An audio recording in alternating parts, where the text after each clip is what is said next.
Hey guys, welcome back to another episode of our ArtSect show. Thank you so much for joining us. I'm Matt, and here with us today is Ben. How are you doing? Good. I'm Ben. I'm a 3D artist based in East London, and I explore 3D and digital topics. Excellent. And so one of the things we were talking just before the show that I hadn't ever thought of is 3D materials and how they work. Cotton shirts, right? They have weights to them.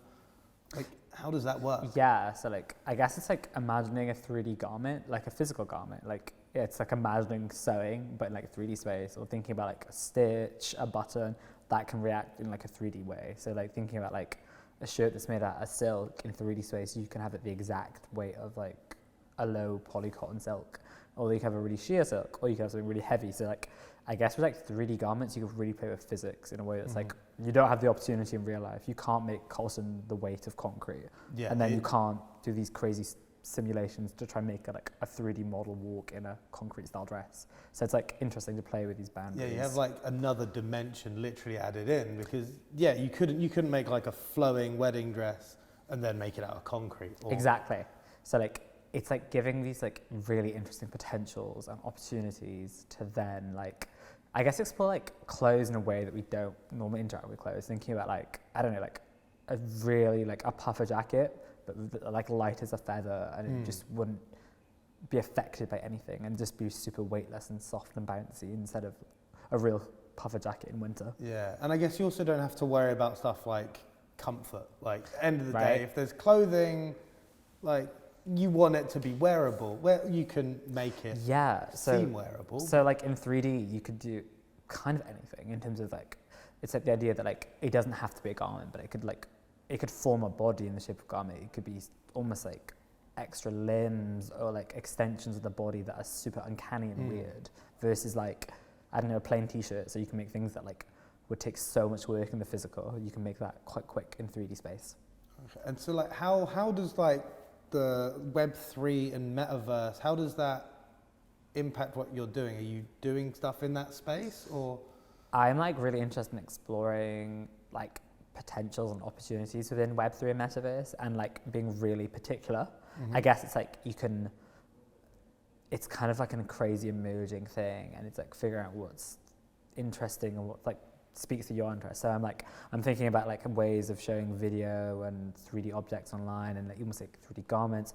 I'm thinking about ways of doing it in kind of more of a balancing real life and digital life in some ways. It's I love the idea of amazing avatar shows, but I also like the idea of encountering stuff in real life. Yeah, so it's you take intangible 3D assets, right? But then having a demonstration for them almost.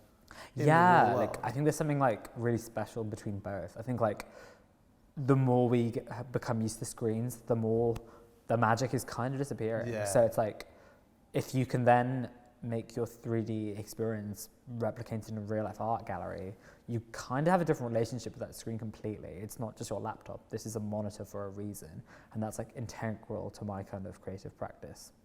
Okay. So I know we're here once again at the wonderful ArtSect Galleries, and you had a show here in early? Summer, yeah. I had a show in August. It was a solo show of a large body of work called Arbitrary Names Can't Define Such Taste. It's a bit of a mouthful. Yeah, and you had you kind of did this branching the metaverse, right? With I've seen the large tapestry piece. Yeah, so I'm super interested in images and what images mean and what happens to print a 4K image on fabric or turn it into physical things. So I kind of went on this weird journey of making these this 9-meter long tapestry with this reference to Dante's Inferno, looking at 9 levels of hell and what that means to be kind of replicated in 3D or take references from that. But when you walk through that door over there, it came down from that beam and it was the first thing you saw. Then there was a film projection on that back wall. There was a sculptural spike with some paper, and there were these salt circles that reacted as AR. So they'd activate on your phone to show a 3D object on your screen. Oh, really? So how do you think as an artist and a creator, what do you think of AR? What does AR give you that previously you wouldn't be able to do? I think AR is like a fun one. I think there's like a lot of fun and like there's something about like it feels playful in some respects because it's like you can take a flat piece of paper, then you can point your phone at it and then like a tiger pops up in like AR. Or if you then look at your face, a face filter comes up and it can be like from anything. So I think that's like it's like a certain playful way of like augmenting our own reality, but without going super deep into like VR level. It's casual.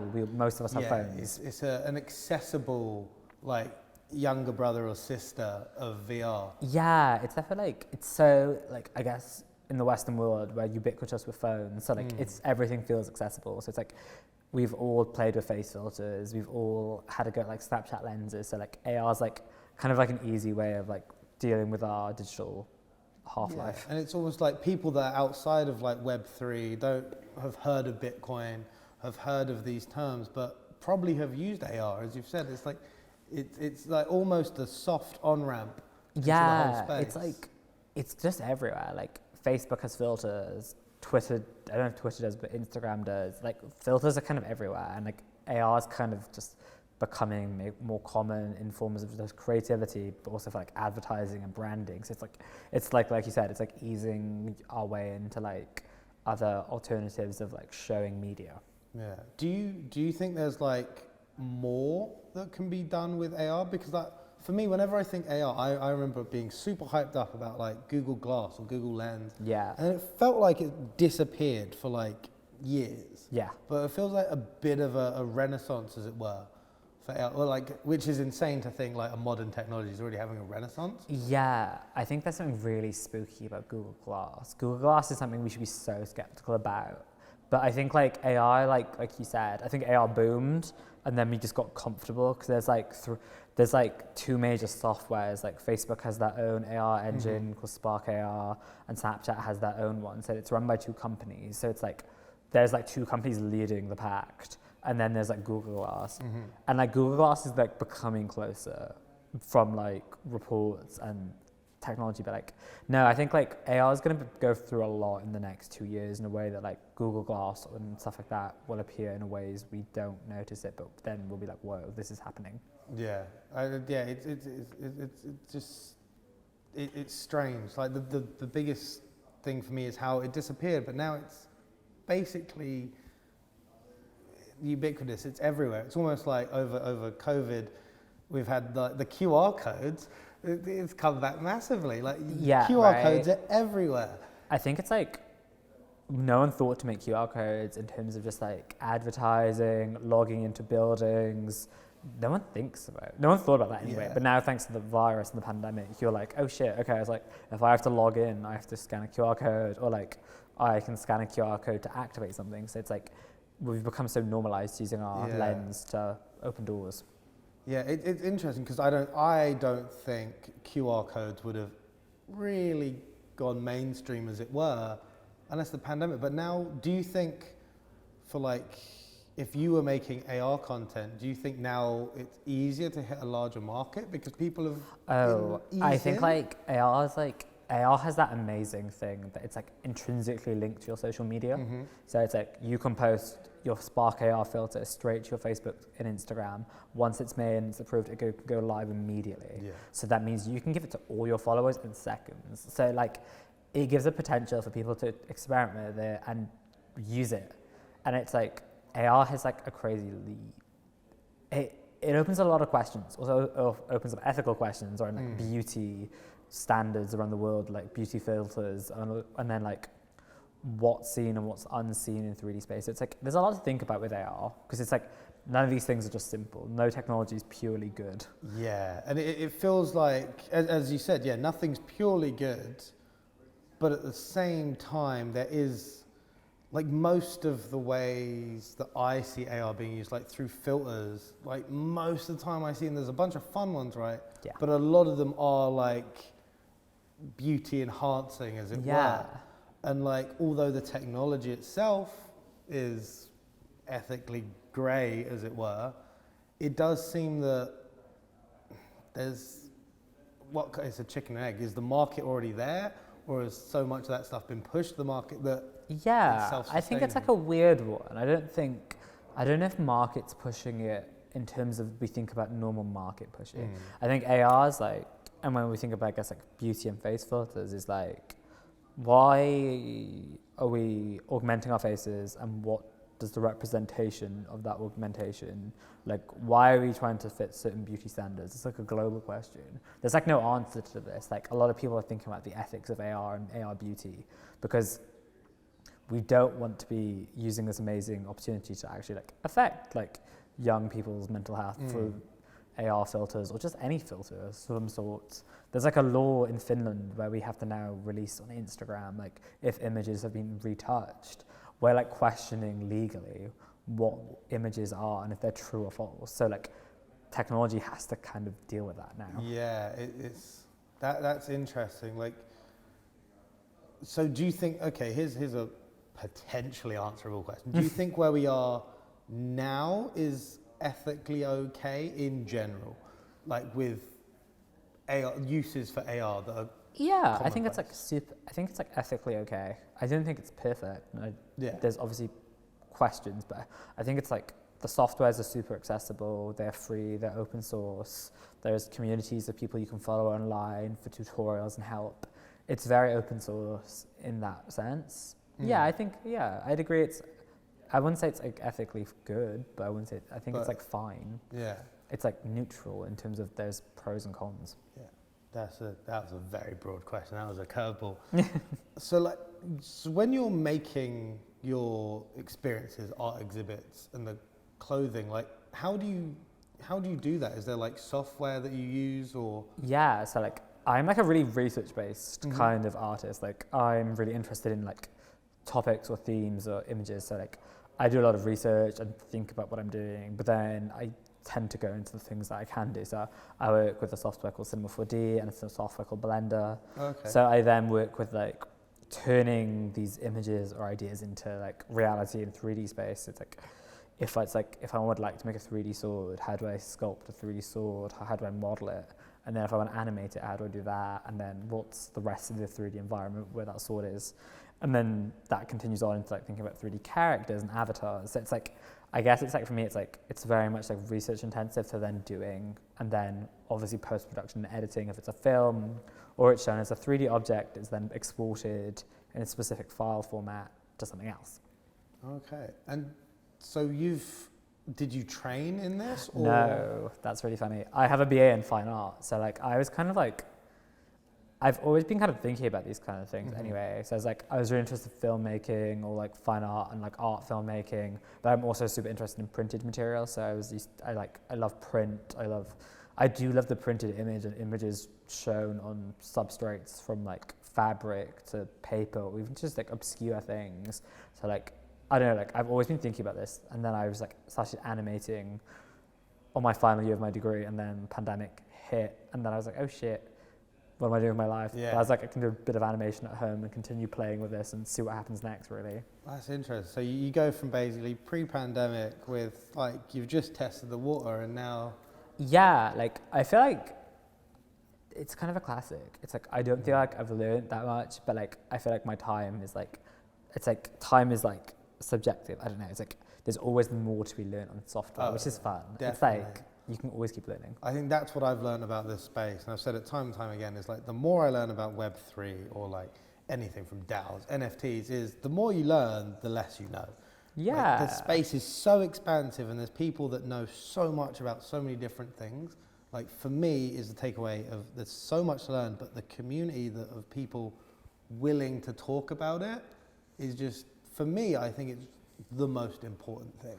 Yeah, I think like if you're going to start building a community like Web3, you have to be able to be open to like talking about all aspects of it and just be open. Like you said, like the more you speak about something, the more you learn. And also like it means your conversations become like interactions that mean more creative opportunities to work with people, like how you can like be liaising with someone in Shanghai on a Discord chat from your house in London. So it's like these things you could never have like not that we never, but like it's a different way of communicating in like certain ways of Web3, I guess.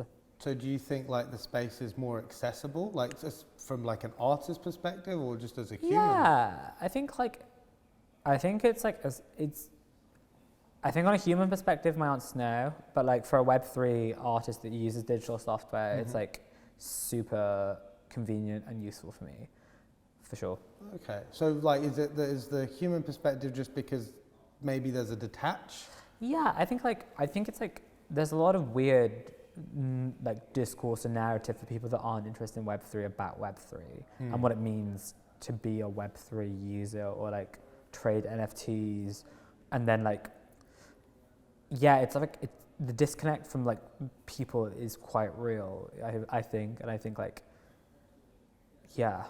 For me, like the easy analogy, right, is like during COVID, we all had Zoom meetings, right? Yeah. And at the beginning, I was like, sweet, I'm at home. Yeah. Great. I've just cut an hour off my travel into London, no rush hour on the Central Line.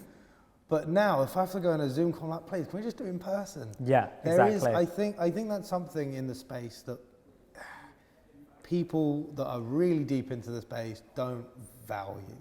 Agreed. 100%. We're humans, like we've been doing this for thousands of years. I think gathering is so important as like as a human practice in terms of art, conversation, community. It's like gathering is so important, and if we're thinking in terms of Web3, like if you're to gather and watch video, animation, you want to watch it in like amazing buildings, like good galleries and good monitors, not your phone screen. Yeah. Like you can do both. Like you should be able to like access exhibitions on your phone or your computer or access these things, but like there should be something said for going to gather and watch these things instead of your screen in person with even the artist there if it's the night of their opening. Yeah, no, there's a different experience. It's even as simple as like watching a movie at home, watching it in a cinema, right? Everyone knows there's a difference there. There's a massive difference. And I think I think there's like, especially with like 3D animation, there's so much to be said for seeing it on different screens. There is no true resolution. Your phone to your laptop to you watching anything, you're seeing things in different ways at every given time, and that like impacts your relationship with these screens. Yeah, and it just, to me, one of the things I always found strange about 3D is, right, the only way, we basically, if we're watching on a screen, it's on a 2D plane almost. Exactly, so like, and I guess your mixing of like your art shows like into 3D spaces, that fixes it. Yeah, I think like having like projection is such a good way of mediating these ideas between like Web3 and like reality. You can do projection mapping in real time onto like sculptures or objects. You can make videos specific shapes on a software, but then you can also then re-show that video in a 3D environment where you can access it on like almost like a gaming style platform where you can walk around and see the video. Yeah. So it's like, I think there's so many ways of balancing these realities and being like authentic to the softwares instead of just being like, oh, it's amazing because it's just online and it's just in a metaverse platform. I think that's really stupid and dumb. I think it's really banal. I see that, and there's so many elements. I think people that are really into the space happily ignore almost. It's the same way as we have like crypto deniers, as it were, or skeptics. You can go too far either way and be like, no, this is the only way to do it. This fixes all our problems. But yeah, there's the human element can be lost if you go too tech heavy. Yeah, for sure. I think it's like, there's so much like behind the scenes of all these things. And it was like, I guess at the beginning of people minting NFTs, because kind of everyone was confused what an NFT was. And then people clocked really quickly, these have literally an ecological damage. These exist, like an NFT's digital half-life is its transaction. That's its gas fee. That's the power plant in Sweden where you're cashing out your crypto. That has ecological damage. And we have to be able to be like, oh shit. Like, I have a friend who's also an artist. He only uses specific eco-platform NFTs. He won't use certain platforms because he hates the idea of the gas surge. Yeah. And like, I don't know, with a dying planet that we have, like, you don't want to be contributing to that just to sell bad art. You want to be doing the correct ways. And that's the interesting thing, because there are ways of doing it. Like, yeah, there's platforms that are using, like, that are greener in terms of they offset their carbon by replanting trees or donating money, or like they only mint and sell when gas is really low. So like, I don't know. It's like there is a way to do this sustainably. It's like I really hate the idea of like cashing out an NFT and like it's literal damage to the planet for you just to like get a JPEG that's flat and you to like get bored of it within a week. I find that really upsetting as a human and an artist. Yeah, that's a really interesting perspective. Do you think, so like the art world as it were, do you think it's changing with the metaverse, Web3? No. Or what do you think? I think it's like there's like distinct aspects between both that should overlap, but they just don't. Mm-hmm. I think there's something really like funny where like specifically like certain aspects of Web3 really want to be accepted by the art world. It's like Beeple Grab. Mm-hmm. He really wants to be respected as a legitimate artist, and the traditional art world will never give him that because they don't see what he does as traditional practice. And it's funny because like the art world and the market has always been interested in video, filmmaking, projection, and have been looking at this for years. There's just a specific, I don't know, the art world has a lot of different cultural contexts and lineage versus NFTs and Web3, and they're not that interested at all, even though Sotheby's has a like a NFT auction house, but it's not treated in the same manner as like certain art. So it's like, I think it's a very complex conversation, basically. No, it is. And I mean, the art world alone, without this, is complex, diverse, and then you literally add another layer, like... Yeah, like, also just like adding this layer, but also it doesn't mean it's going to enrich the art world, right? The art world, as like the traditional art world, was already kind of operating in a very weird cycle. And so is already Web3. Web3 is kind of like a snake eating its own tail already. And like, this is the problem. Web3 replicates real life. And it's like trying to replicate the art world in a weird way, whilst also being like having these amazing grassroots community pockets. But like, it's kind of a chase for money. Like if you want to make, people are seeing NFTs now and they're just seeing dollar signs. And that's like, that doesn't make good artwork or creative change or like creative communities that you could have. It's in such a like, I think just because we're literally still in the birth stage, it's like we'll look back, like we'll watch this in 5 years and we'll be like, wow, we were just hitting like, we were still trying to start fire. Yeah, like you can't predict exactly what's going to happen with like this. Like in terms of like the traditional art world, you can predict there's seasons, there's fairs, exhibitions keep spinning. With this, it's very, like you said, unpredictable at the beginning.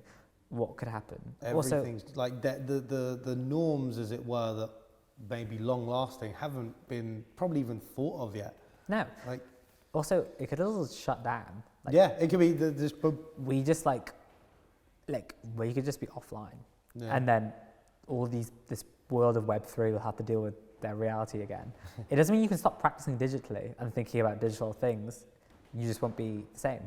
So I think it's like, I don't know, I think the world of Web3 only imagines their life purely online. But like there is going to be a point where sometimes you will have to be so offline that you can still do both.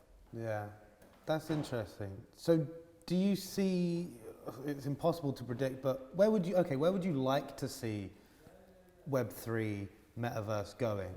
I would love to see Web3 metaverse just continue to see like grassroots community driven things front running. If we can't change our representations of communities and subcultures and minorities in the real world, we need the front runners, the trailblazers to be changing all the injustices in the real world. We need to see POC creators, trans, non-binary. We need them at the forefront of Web3 and metaverse to be creating their own space and showing their work in the most amazing way. And I think it just needs to be, they need to put this Web3 and metaverse needs to acknowledge that it's like part of a cycle of capitalism. We can't fight that.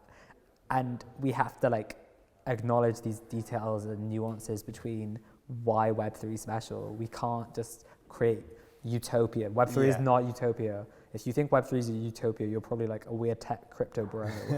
Like you are not playing with utopia. Web3 can be something really interesting. You just have to create and deal with the people that are like going to really make change. Yeah, that's amazing. It's been so great having you. Yeah, it's lovely talking to you. On the community front, we're setting up our Discord. That's the best place to get all our socials. Ben is definitely going to be on our Discord, so like I'll be there. The whole team is.